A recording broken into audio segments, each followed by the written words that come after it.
பிரியமானவர்களே, மீண்டும் இன்னொரு நாள் தேவ வார்த்தை உங்களுக்கு நான் சொல்லுகிறேன். ஞாயிற்றுக்கிழமை எருசலேமுக்கு போனாருன்னும், அப்புறம் திங்கள் செவ்வாய் புதன் போன்ற அந்த ஒழுங்குமுறை இருக்கு. நான் அப்படி பேசலை. இதில் உள்ள தொடர்ச்சியாக கீழே சொல்லப்பட்ட வார்த்தை என்ன நடந்திருக்கு. இப்படி பொதுவாகவே ஒரு நல்லதை பேசுனா தப்பு செய்யறவங்களுக்கு பிடிக்காது. ஒரு நீதியை சொன்னால் அநீதி பண்றவங்களுக்கு பிடிக்காது. ஒரு உண்மையை சொன்னா பொய்யா இருக்கிறவங்களுக்கு பிடிக்காது. அதுதான் அங்க நடக்குது. இப்ப ஆண்டவர் என்ன தப்பு பண்ணினார்? தேவனுடைய வீட்டை ஏன் இப்படி பண்ணீங்க? தேவனுக்கு கொடுக்க வேண்டிய கனத்தை நீங்க ஏன் கொடுக்கல? அப்படிதான் சொன்னார். 18வது பாருங்க. வேதப்பாரக, வேதத்தை அறிந்தவர்கள், அவங்களுக்கு தெரியும் தேவனுடைய வீட்டை கள்ளர் குகையா மாற்றக்கூடாதுன்னு தெரியும். தேவனுக்கு கொடுக்க வேண்டிய மகிமையை கொடுக்கணும்னு வேதப்பாரகருக்கு தெரியும். ஏன்னா வேதம் தெரிந்தவங்க வேதப்பாரகர். அடுத்து பிரதான ஆசாரியர், இவங்க தான் அந்த இடத்துல அந்த இடத்துக்கு பொறுப்பானவங்க. பிரதான ஆசாரியர் அவங்க தான் அரசியல் ரீதியா தலைமை தாங்கி நடத்துறவங்க. நல்லது எது கெட்டது எதுன்னு பார்த்து நிர்வாகம் பண்ணக்கூடியவங்க. அவங்கள என்ன செய்யறாங்க பாருங்க. வேதபாரகர், பிரதான ஆசாரியர் அதை கேட்டாங்க. எதை கேட்டாங்க? என்னுடைய வீடு எல்லா ஜனத்துக்கும் ஜெப வீடுன்னு எழுதி இருக்க, நீங்க அதை ஏன் இப்படி அத கள்ளர்கள் திருடர்கள் இருக்கிற கூடாரமா மாத்திட்டீங்களே அப்படின்னு அவர் உபதேசிக்கும் போது அவர்களால் பொறுக்க முடியவில்லை. இன்னைக்கு அதான் நடக்குது. சிலருக்கு ஏற்றபடி சாதகமா பிரசங்கம் பண்ணா சந்தோஷமா ஏற்றுக்கொள்ளுவாங்க. சிலருக்கு இது வேண்டாம், இது தவறு, ஆண்டவருக்கு பிடிக்காது, வேத வசனத்துல அப்படி இல்லை அப்படின்னு தெய்வீகத்தை வைராக்கியமா ஜனங்களுக்கு சொல்லும் போது அவங்களுக்கு பிடிக்காது. அப்ப என்ன செஞ்சாங்க அப்படின்னா அவரை கொலை செய்ய வகை தேடி. அப்ப இவங்க நோக்கம் எல்லாம் குற்றம் கண்டுபிடிக்க சுத்தி வந்தாங்க. இப்ப முடிவு பண்ணிட்டாங்க, இவரை தீத்து கட்டினும், கொலை செய்யணும். கொலை செய்ய சமயம் பார்த்துக்கிட்டே இருக்காங்க, வகை தேடினார்கள். ஆகிலும் அவங்களால உடனே முடியல. ஏன் தெரியுமா? இயேசு கிறிஸ்துவோடு ஒரு கூட்டம் வந்து கொண்டே இருந்தது. சீஷர் கூட்டம் இருந்தாலும் அவங்க சின்ன ஒரு கூட்டம் தான்.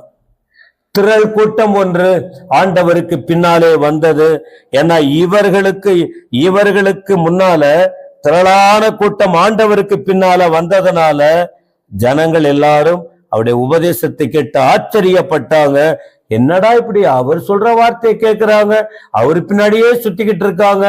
ஆமா, எது நல்லது இருக்கு அங்கதான் போவாங்க, எங்க உண்மை இருக்கு அங்கதான் போவாங்க. இதை பார்த்த பிறகு அவர்களுக்குள்ளே அதிகாரத்தில் இருந்தால் கூட அவங்களுக்கு பயம் வந்தது. தப்பு செய்யறவங்களுக்கு கண்டிப்பா பயம் இருக்கணும். தவறு செய்யறவங்க பயப்பட வேண்டிய அவசியம் இல்லை. அவர்களை கண்டு அவருக்கு பயந்தாங்க, ஆண்டவருக்கு பயப்படுறாங்க. ஏன்னா இப்ப அவரை நாம ஏதாவது தொட்டுட்டா ஒரு பெரிய கலவரம் வெடிச்சிடும், ஒரு பெரிய பிரச்சனை வந்துடும். நாமே அந்த பிரச்சனைக்கு காரணமாய் மாறிவிடக் கூடாது. என் சொல்லோ, எங்க செயலோ, எங்க காரியமோ மற்றவங்களை கலகம் பண்றதுக்கு காரணமா மாறிட்டாங்கிற பேர் வரக்கூடாதுன்னு ஞானமா தீமையில கூட ஒரு ஞானமா இருக்காங்க பாருங்க. 19 சாயங்காலமானது. அவர் திரும்பவும் நகரத்தில் இருந்து புறப்பட்டு போனார்.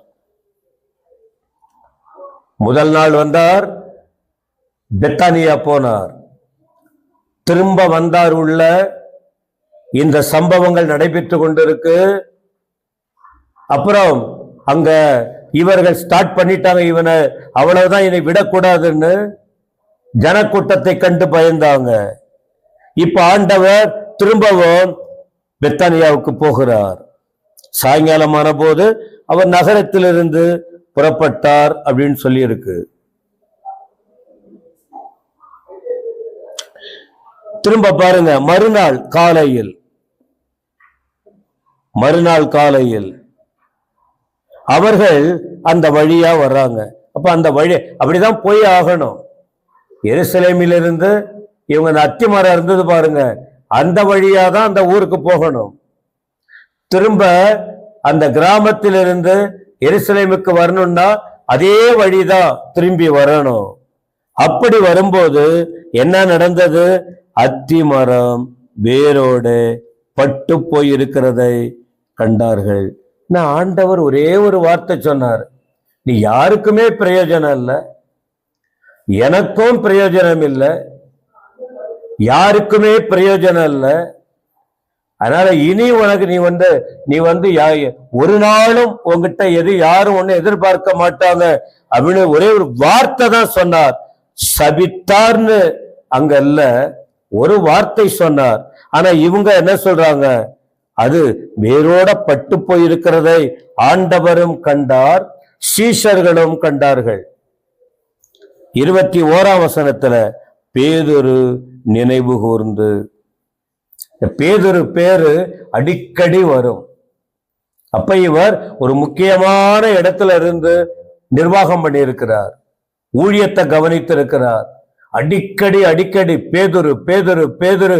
அப்ப கடவுளோடு யாரு இருக்காங்க, அவருக்காக யாரு ஓடுறாங்க, உழைக்கிறாங்க, பிரயாசப்படுறாங்க, அவர் கூடவே இருக்காங்க, அவங்க பேரு வந்துகிட்டு தான் இருக்கும். அது யாரும் தவிர்க்க முடியாது. இப்ப பேதுரு ஆண்டவருடைய வார்த்தையை நினைக்கிறார், நினைவு கூர்றாரு பாருங்க.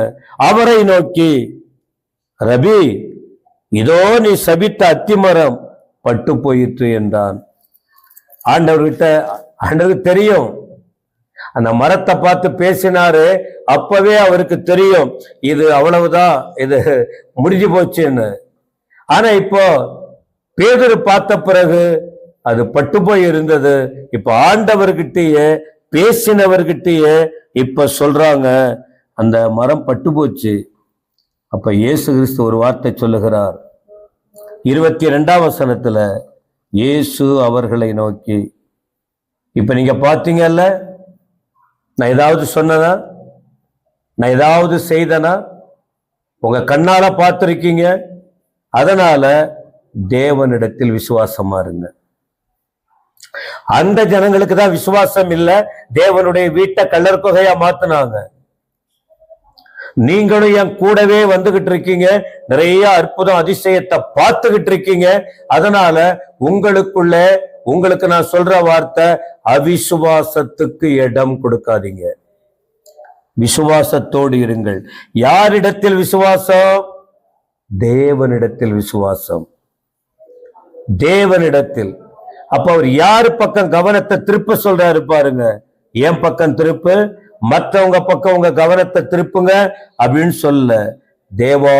அப்போ ஆண்டவர் இயேசு எந்த அளவுக்கு பிதாவாகிய தேவனுடைய வார்த்தையை கனம் பண்ணி, பிதாவின் வார்த்தையை மதித்து, பிதாவின் வார்த்தைக்கு கீழ்ப்படிந்து, பிதா சொன்ன வார்த்தையை விட்டு விலகாம அதிலே கண்ணும் கருத்துமா இருந்து, அவர் கிழித்த கோட்டை விட்டு விலகாம அவருக்கு மகிமையாய் வாழ வேண்டும் என்று ஒப்பு கொடுத்த அந்த உறுதி தன்மையை ஆண்டவர் இயேசுவின் வாழ்க்கையில் நாம பார்க்க முடியும். அதனால அவர் சொல்றாரு, தேவனிடத்தில், யோவான் 14 சொல்லும் போது கூட என்ன, தேவனிடத்தில் விசுவாசமா இருங்க, என்கிட்ட விசுவாசமா இருங்கன்னு சொன்னார். கண்ணீரோடு கவலையோடு இருந்தவங்க கிட்ட. ஆனா இந்த இடத்துல ஆச்சரியமா கேள்வி கேட்டாங்க, அத்திமரம் பட்டு போயிடுச்சு, அதனால எது வேணாலும் நடக்கும், ஆனால் நீங்கள் விசுவாசம் உடையவர்களாய் இருங்கள் என்று சொல்லுகிறார். எனவே அருமையானவர்களே, உங்க வாழ்க்கை ஒண்ணு இல்லாத போச்சா? நீங்க எந்த நிலையில இருக்கிறீங்க? ஒரு வார்த்தையை சொல்லி உற்சாகப்படுத்துகிறார், நீ விசுவாசித்தால் தேவ மகிமையை காண்பீங்க. அவிசுவாசம் வேண்டாம், விசுவாசம் கொள்வோம், ஆண்டவருக்காக வாழுவோம், அவர் வழி நடப்போம். உங்கள் விசுவாசத்தின் பிரதிபலனை அவர் உங்களுக்கு கொடுத்து நடத்த வல்லவராய் இருக்கிறார். கர்த்தர் உங்களை ஆசீர்வதிப்பாராக. ஆமென். ஆமென்.